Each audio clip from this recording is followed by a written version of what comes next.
Jadi baik, kita akan teruskan dengan slot berikutnya Pak ya. Ya, kita punya ni menarik ni. Wah, ini kita, baru betul-betul ni. Ya Pak ya. Ini baru betul-betul hari Ahad kan. Slot yang ke seterusnya kita punya tetamu dah ada ni. Tamu kita tak masuk lagi. Studio boleh ni untuk slot berikutnya. Kalau tak kita nanti panggil Ustaz Razak sekali lagi. Tak habis lagi tu. Ada banyak lagi sebenarnya nak tanya nanti. Kalau tak senaman sebab. Okey, kita punya slot seterusnya kita senaman ni, senaman. Ya, senaman ni, senam kan. Lari dekat atas bendang. Lari dalam studio. Lari dalam studio. Okey. Kita punya tetamu. Yang bersama dengan kita sekarang ini Dr. Muhammad Nazif yang akan dalam slot kesihatan kita pada hari ini. Jadi apa khabar Dr. Nazif? Sihat? Alhamdulillah sihat. Boleh dengar ke? Boleh jelas. Dr. Nazif ada di mana? Saya di rumah di Puncak Alam. Lain macam Shah Alam. Ya. Baik Doktor.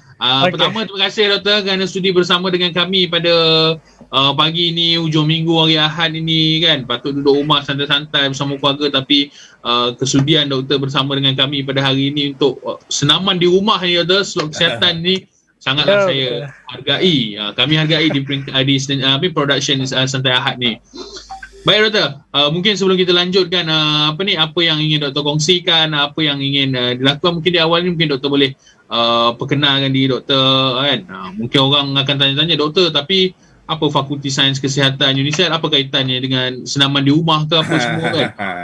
Mungkin Doktor boleh kongsikan di awal ini kan supaya penonton kita ni kenal siapa yang kita bersama pada hari ini. Silakan Doktor. Okey, baik. Okey, Assalamualaikum, salam sejahtera Pak Yah dan Cik Anik serta penonton-penonton sekalian lah. Terlebih dahulu saya ingin mengucapkan terima kasih banyak-banyak atas ruang dan peluang yang diberikan oleh IDA, Institut Darul Ehsan, untuk berkongsi sedikit sebanyak mengenai topik kita pada hari ini, iaitu cukup menarik, senaman di rumah. Senaman di rumah. Okey, baik. Saya sebenarnya bukanlah ahli pakar lah dalam bidang ni, bukan ahli pakar dalam bidang fitness pun. Saya mempunyai latar belakang pendidikan dalam bidang sains hayat dan lebih kepada bidang genetik lah, bidang genetik, kajian DNA, kajian mutasi. Okey, bukan doktor perubatan, bukan doktor perubatan, tapi saya ada buat PhD dalam bidang genetik. Dan saya tak pernah pun mendapat apa orang kata pendidikan rasmi dalam bidang fitness pun. Tapi saya gemar membaca, tengok YouTube, dan yang lebih penting saya selalu berkomunikasi lah dengan ahli-ahli dalam bidang ini untuk menambah ilmu pengetahuan yang pada saya setiap orang pun mesti tahu, tak semestinya kena pakar dulu baru kita nak bersenam, tak semestinya. Semua orang mesti tahu, semua orang mesti amalkan gaya hidup yang sihat, seperti jaga makanan dan juga bersenam lah, yang kita punya topik hari ni. Dan pada kali ni fokus utama bukan kepada makanan, tapi kita nak cerita pasal senaman di rumah. Okey, kalau nak bercerita mengenai pemakanan seimbang ni memang kena ada slot khas yang lain lah, betul. yang mungkin boleh juga diadakan, tapi saya tak pasti sebelum ni memang dah ada ke belum yang Ida ada anjurkan. Kita sebelum ni Doktor sembang pasal gigi, lepas tu kita sembang pasal kanak-kanak. Untuk kesihatan ni kita memang nak daripada episod pertama lagi, slot pertama lagi. Tapi sebabkan doktornya sibuk, kita nak cerita pasal kesihatan tulang. Dan hari ni impian tu terrealisasi lah dengan kehadiran Dr. Nazif hari ni. Okey, baik. Silakan. Okay, seperti yang semua sedia maklum lah bahawa selain pemakanan tadi, senaman ini juga penting, sangat penting untuk kesihatan. Tetapi berapa kerat je pun yang kita, masyarakat kita secara konsisten ni bersenam. Kalau boleh saya tanyakan dekat Pak Yah lah. Pak Ya, bila last kali sesi bersenam lah, pagi tadi ke semalam ke? Oh lah, saya ingat minggu ni tak senam lagi, tapi ni lah siram bunga je sempat. Tak sempat lain, tak sempat ni doktor. Cik Anik pula, bila last sesi bersenam? Saya memang ingat, bulan lepas. saya ingat hari Khamis. Hari Khamis. Tapi tak hari lama. Khamis tahun bila tak tahu tu. Hari Khamis tapi tahun bila tak tahu. Tapi saya tak buat benda berat lah. Saya cuma berjalan je. Nak pernafasan kan. Saya ambil masa 10 minit berjalan sajalah. Okey, Alhamdulillah. Baik. Menarik tu. Cantik tu. Okey, yang seperti yang kita sedia maklum, sebahagian besar masyarakat kita pada ketika ini dengan keadaan isu pandemik ni banyak menggunakan masa, menghabiskan masa berada di rumah lah. Mungkin sebelum ini ada yang aktif di luar, ke gym, berjogging, dan tiba-tiba PKP datang dan dah tak seaktif yang dululah.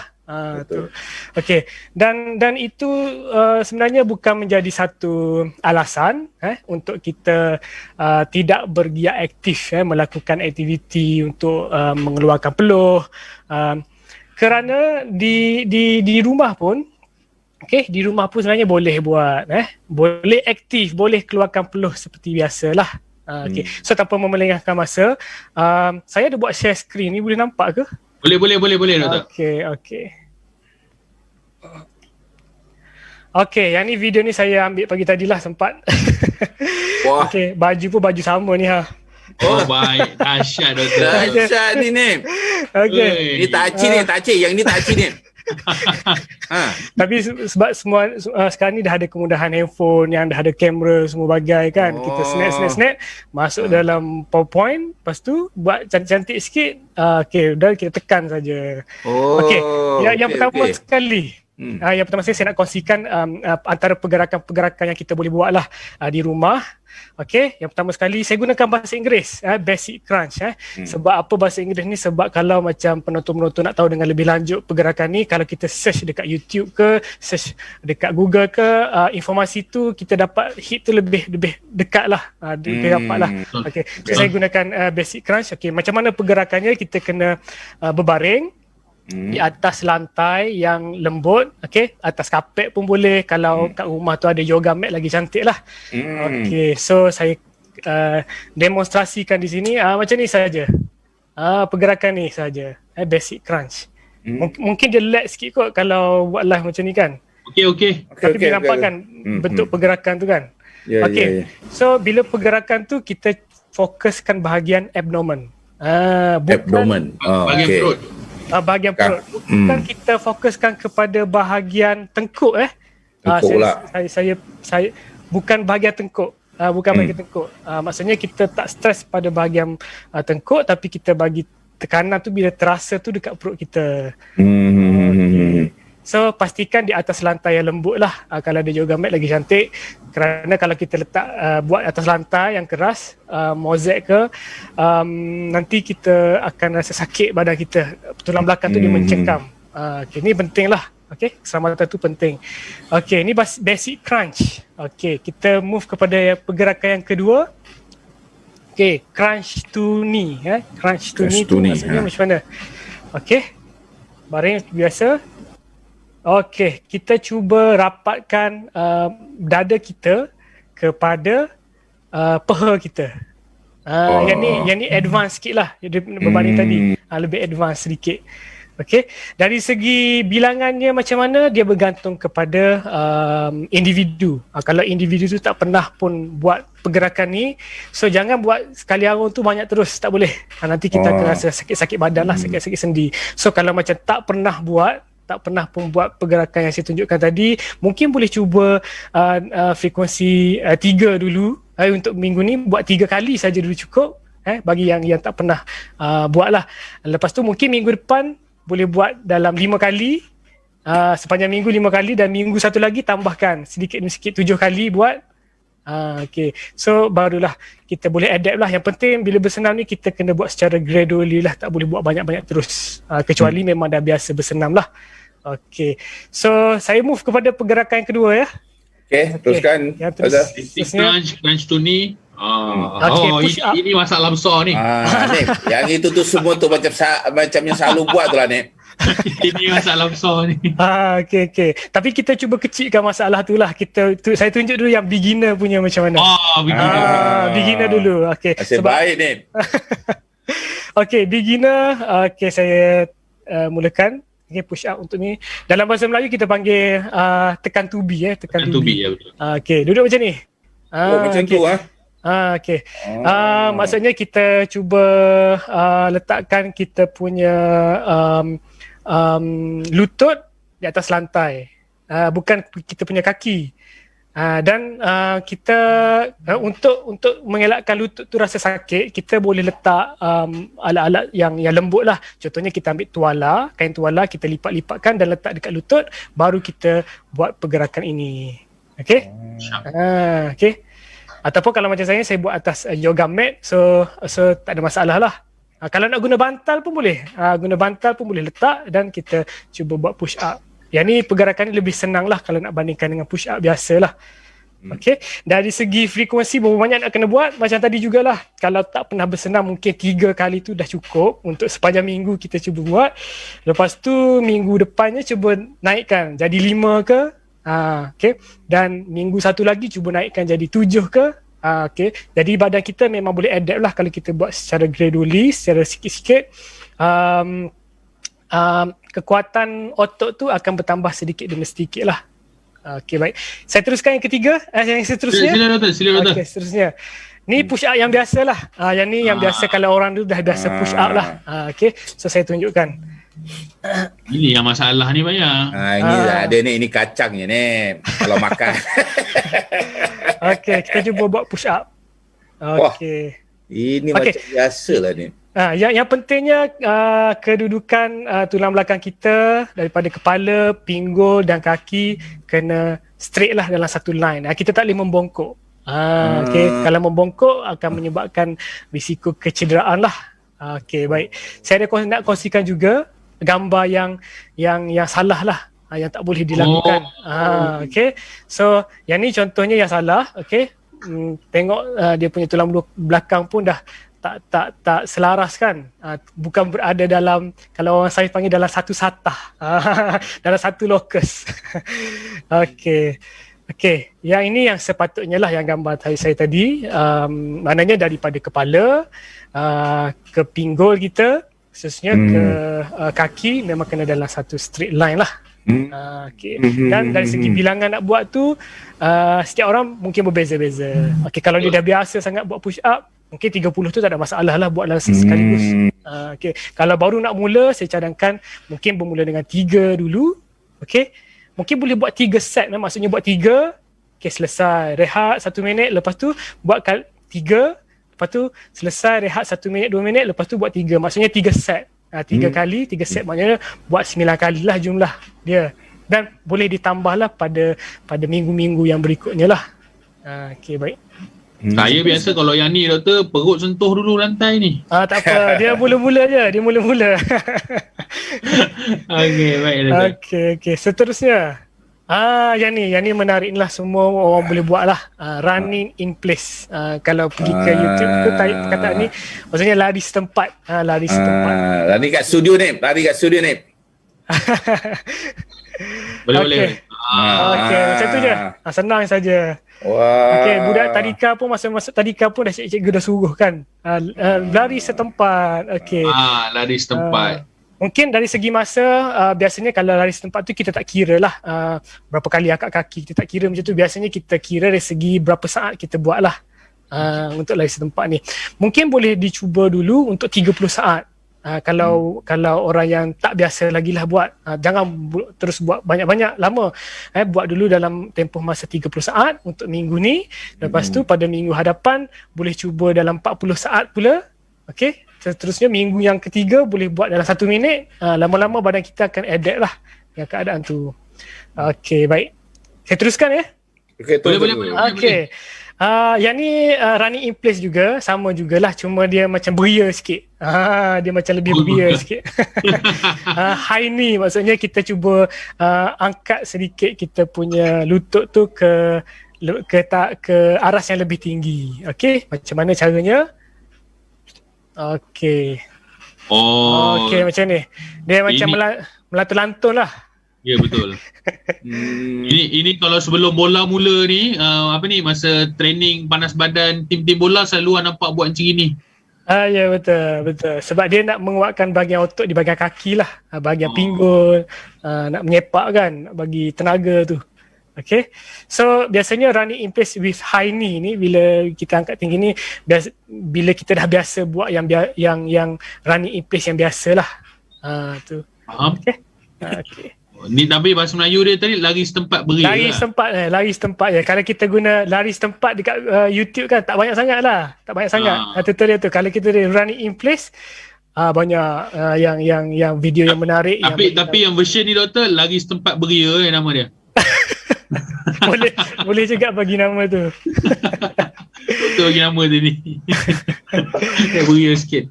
Okay, baik. Okay. Seterusnya. Okay. Yang ni jumping jack. Okay. Ataupun orang panggil star jump.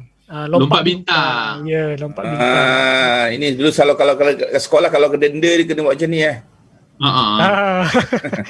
Okay, so dari segi masa berapa lama nak buat tu juga bergantung kepada individu tu. Kalau untuk permulaan, kalau tak pernah bersenam, kalau jarang sangat bersenam, mungkin boleh buat dalam 30 saat dulu, tengok macam mana, dan rest dalam 1 minit ataupun 2 minit. Lepas tu sambung lagi 30 saat, sesi yang kedua. Okay, lepas tu rehat rest, lepas tu buat lagi 30 saat.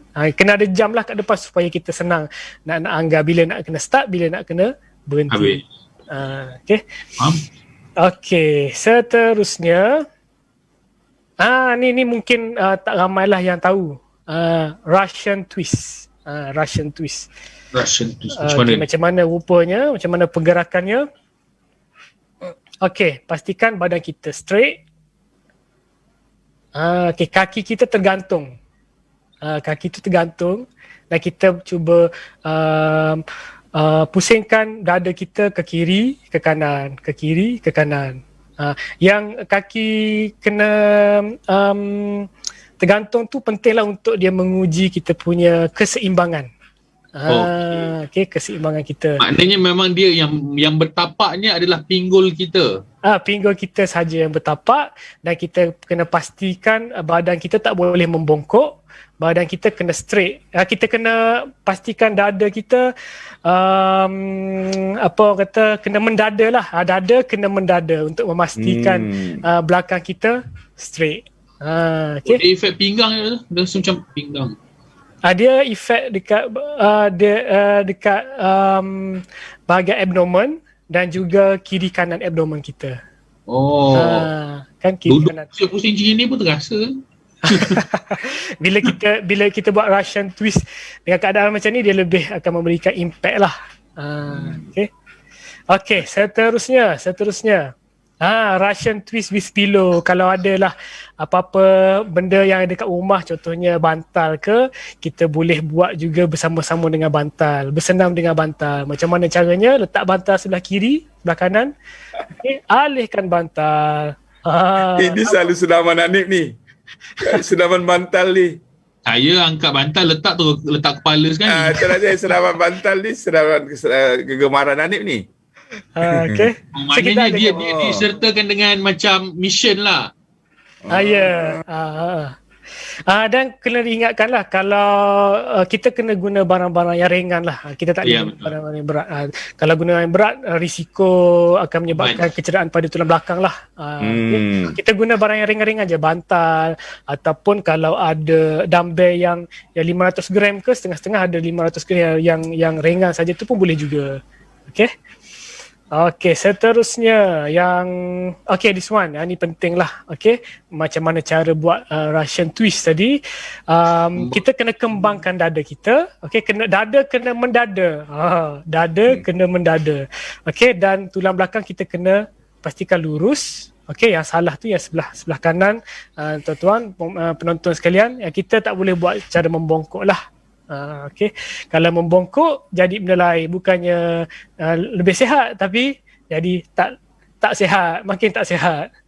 Okey, baik. Oh, dia tak boleh menunduk.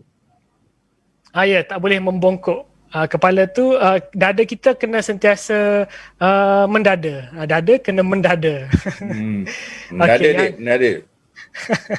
Oh. Okey. Bila kita cuba mendada, automatik tulang belakang kita akan jadi straight lah. Dan bila kita dah rasa selesa dengan situasi tu, baru kita movekan lah tangan kita ke kiri ke kanan. Badan kita punya dada kita ke kiri ke kanan, ke kiri ke kanan. Okey, baik. Yang terakhir sekali. Squat. Squat. Dalam bahasa Melayu dia panggil apa ya? Squat apa Ini saya kat sini orang panggil squat, doktor. Sini panggil squat. Sebab itulah saya guna bahasa Inggeris, sebab memudahkan jugalah nanti kalau nak buat carian yang lebih ke, nak pembacaan yang lebih ke, dia keyword tu lebih sesuai lah. Okey, caranya macam mana, senang sahaja. Squat ni pandangan dari sudut depan lah. Okey, squat ni pun kita kena mendada juga. Dada kita kena mendada juga supaya tulang belakang kita tidak membongkok. Okey, baik. Saya ada satu lagi posisi sebelah kanan saya ambil untuk supaya lebih jelas macam mana cara ni nak dibuat.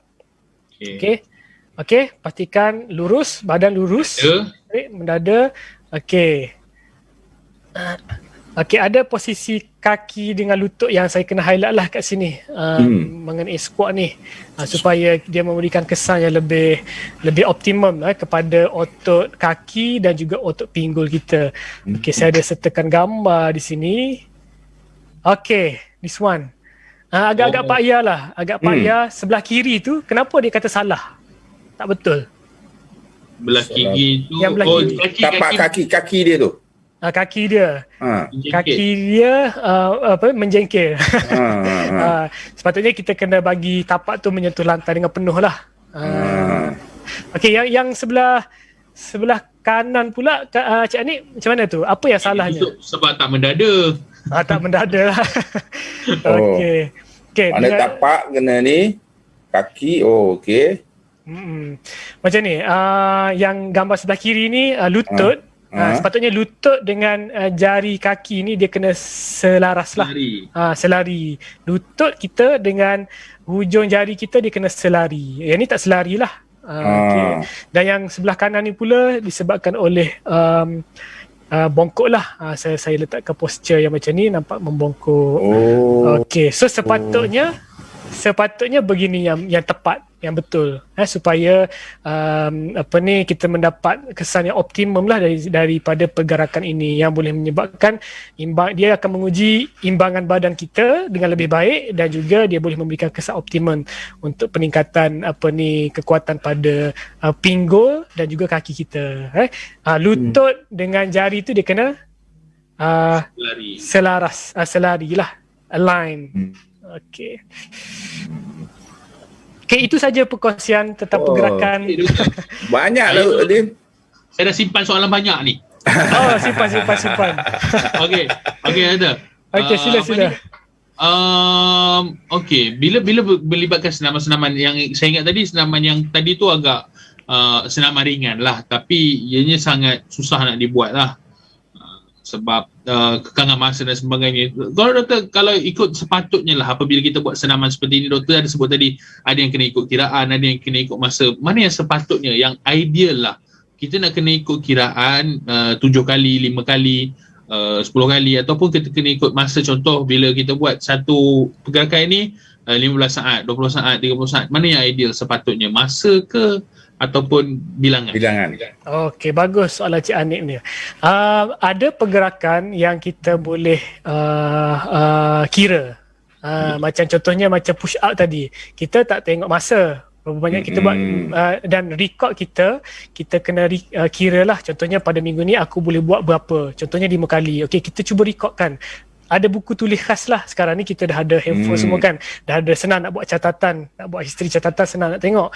Okey, kira katakan minggu ni saja aku mampu buat 5 kali. So buat 5 kali. Okey, minggu depan cuba buat dalam 6 kali. Mampu tak? Kalau tak mampu lagi, tak apa. Teruskan dengan 5. 5 tu mampu.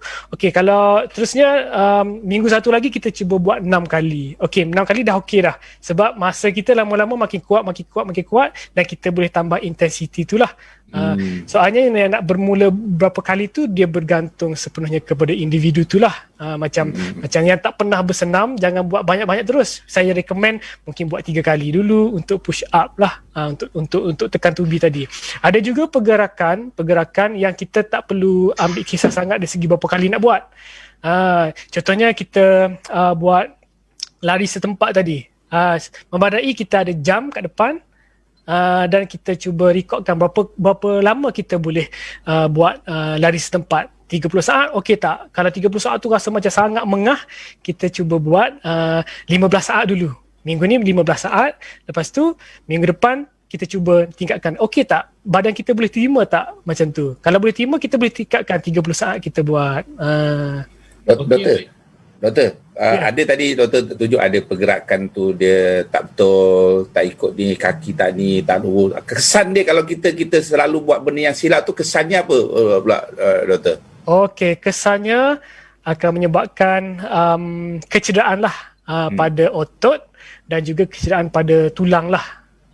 Yang tu kita tak nak. So perkara yang penting bila kita nak buat senaman ni, kita kena tahu apa yang salah sebenarnya. Apa yang salah dekat kalau kita gunakan keyword tadi yang saya tunjukkan tadi, contohnya push up, lepas tu belakang tu kita cuba buat satu lagi perkataan, kita letak wrong.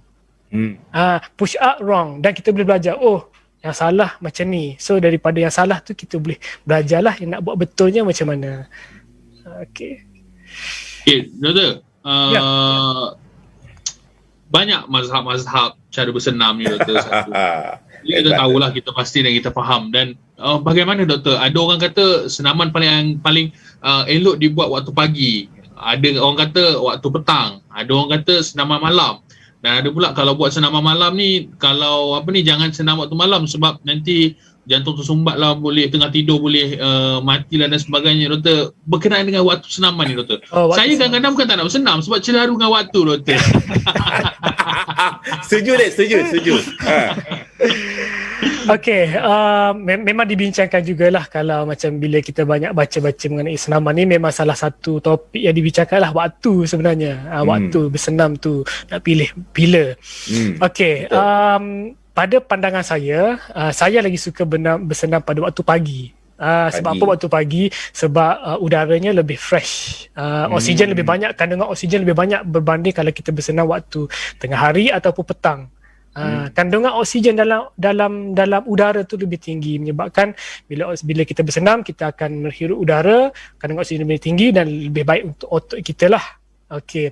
Dan tidak ada masalah kalau nak bersenam pada waktu lain. Contohnya pada waktu petang. Ada orang suka bersenam waktu petang sebab waktu pagi tu tak ada masa sebab bekerja-kerja untuk kerja. Okey, jadi kalau yang pentingnya bersenam tu memang kena allocate lah masa tu. Jangan sebab saya tak sempat waktu pagi sebab saya sibuk nak bekerja, saya nak bersenam waktu petang lah. Waktu petang, tengok waktu petang pun tak bersenam. Okey, dari segi yang waktu malam tu pula, waktu malam ada yang kata tak baik, ada yang kata baik, tapi sebenarnya dia bergantung kepada intensiti lah. Kalau kita belah malam ni sebenarnya kalau dari Islam pun adalah untuk kita berehat, kalau boleh avoid senaman malam, kalau sepatutnya kita bagi prioriti pada waktu-waktu yang lain lah, waktu pagi terutamanya. Kalau tak boleh avoid juga, memang sibuk, malam tu pun boleh, tak ada masalah. Cuma kita tak boleh melakukan intensiti yang sangat kuat, sangat tinggi lah. Bersenam ringan-ringan supaya dia tidaklah menyebabkan kita terlalu letih dan menyebabkan kita pun bangun subuh pun lambat keesokan yang paginya. Intensiti tu kena jagalah intensiti. Kalau terlalu kuat sangat intensiti belah malam terutamanya, takut jadi benda lain pula. Okay? Takut badan tu terkejut dan menyebabkan jantung tidak dapat berfungsi dengan elok, terkejut, menyebabkan sumbat ke macam mana tu boleh jadilah. Okay, Doktor. Ideal waktu untuk kita bersenam ialah selain daripada kiraan-kiraan. Contohlah kita buat kiraan ini macam tadi 10:05, lepas tu berapa saat apa sekian ya. Untuk satu sesi senaman, Doktor.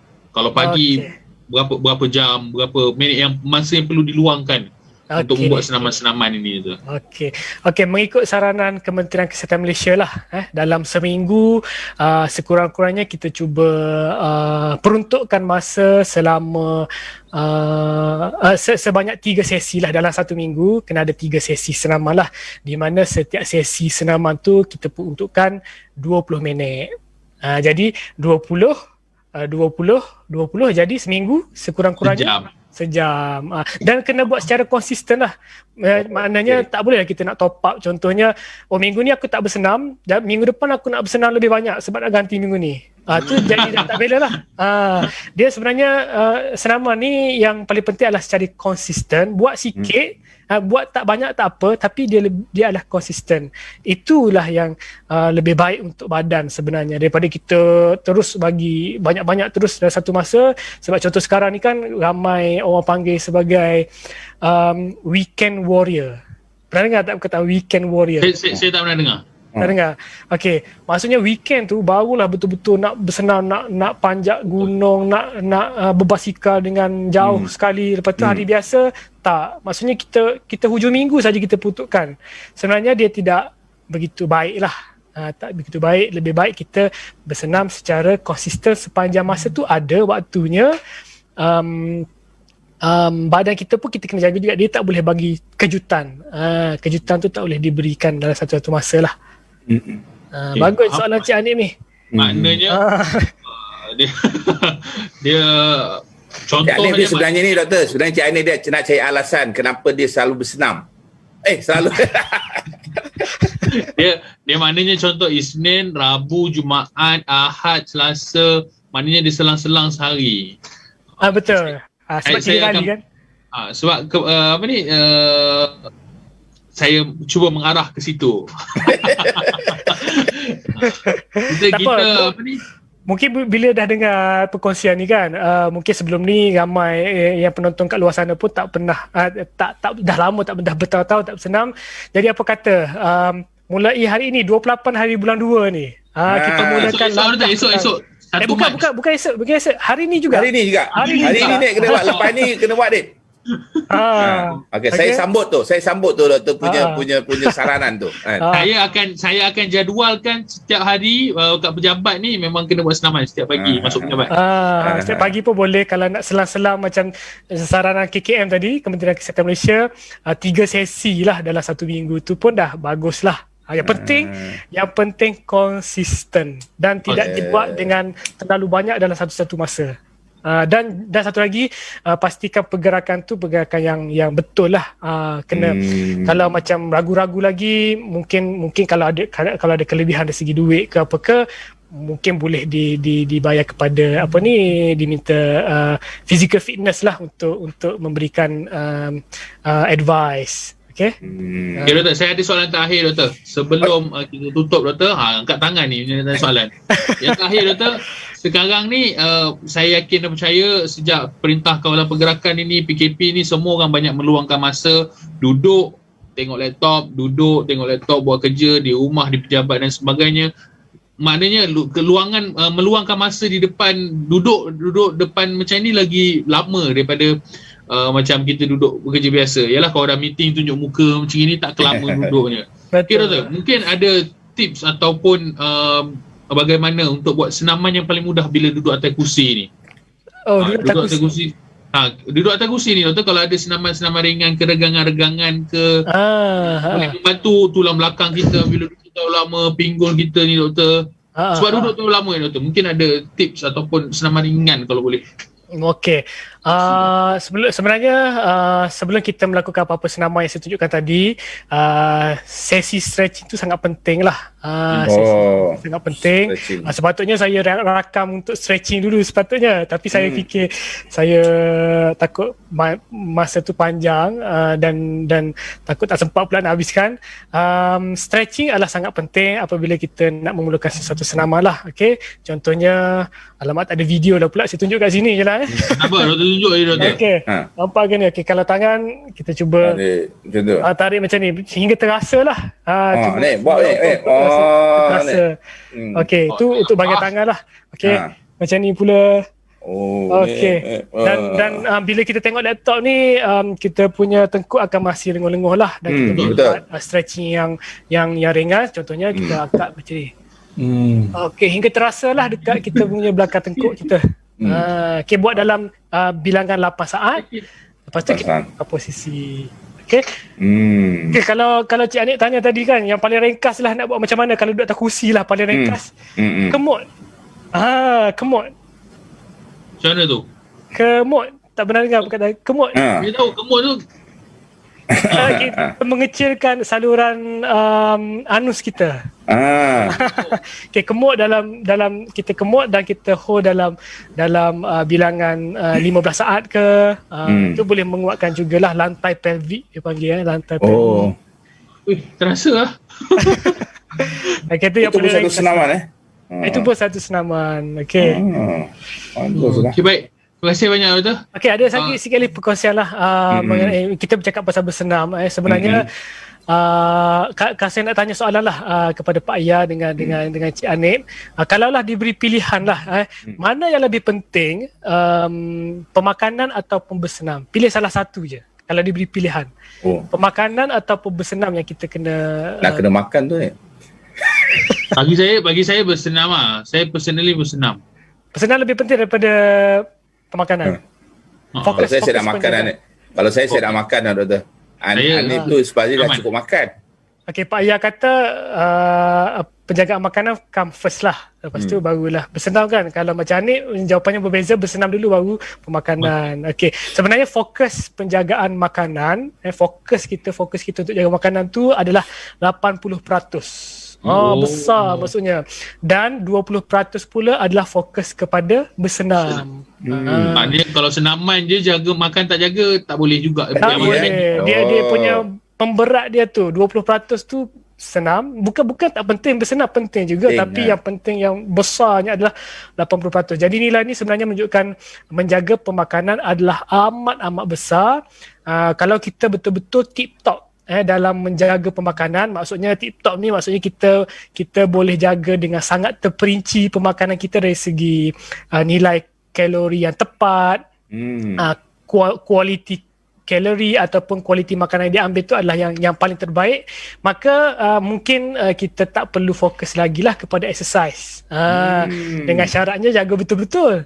Tapi big question, tapi seperti yang kita sendiri pun maklum dan seperti kita sendiri pun sedari, kita ni hidup di negara Malaysia ni penuh dikelilingi dengan alam kesedapan makanan yang syurga makanan doktor, syurga makanan sangat mengujakan syurga makanan kan. Roti canai kuah banjir, cheesecake lembut sedap tergolek, aduh patutnya ada meleleh-leleh lagi tu apa. Okay. Dan sebagainya boleh dimakan, bukan jadi masalah, bukannya tak boleh dimakan, cuma mestilah dikawal pengambilannya dari segi kekerapannya. Okay. So oleh itu di dalam alam kehidupan sebegini, menyebabkan kita mestilah juga mengamalkan dengan konsisten yang 20% tadi tu, iaitu bersenamlah dengan konsisten. Tak semestinya buat setiap hari seperti yang disarankan oleh KKM tadi lah. Jaga pemakanan, amalkan senaman sekurang-kurangnya 3 sesi dalam seminggu. Dengan setiap sesi itu kita perlukan lebih kurang 20 minit. Okey, itu saja daripada saya. Okey, baik, terima kasih banyak doktor. Saya rasa tips yang sangat bermanfaat. Nanti kita kena cut part video doktor tu, kita kena kongsikan pada semua orang. Dan itu kena jadi panduan. Saya pun tak ingat basic crunch, knee crunch, itulah yang kita kena buat. Dan dekat pejabat, kita akan wajibkan ni bersenam setiap pagi lepas ni. Okey, baik. Terima kasih banyak doktor untuk meluangkan masa pada pagi ni. Sempat buat video, dahsyat doktor. Jadi insyaAllah doktor, kita akan berkomunikasi lagi doktor untuk meneruskan lagi. Mana tahu kok saya boleh kurus ke depan ni. InsyaAllah. Doktor, terima kasih banyak doktor. Nanti tip ni doktor, senaman lepas solat je tu. Senang. Nanti lepas solat imam boleh jadi jurulatih ni. Untuk selepas ini. Lepas ni kita jemput balik. Okey. Baik. InsyaAllah lepas ni kalau training imam Pak ya. Imam siapa nak jadi imam kat Selangor lepas ni kena jemput doktor untuk training supaya imam tu boleh. Lepas tu dia boleh takkan lepas solat je terus ada ni. Okey, terima kasih banyak doktor. Baik, terima kasih banyak doktor. Dan itu dia Pak ya. Sedikit sebanyak yang kita dapat manfaat yang telah Dr. Nazif kongsikan. Dan saya ingat sangat penting sebab sebelum ni kita diajar kalau nak ni kena buat senaman keras. Tengok Dr. Nazif tunjuk senaman relax je, santai-santai je. Santai, duduk atas kursi boleh senaman ni.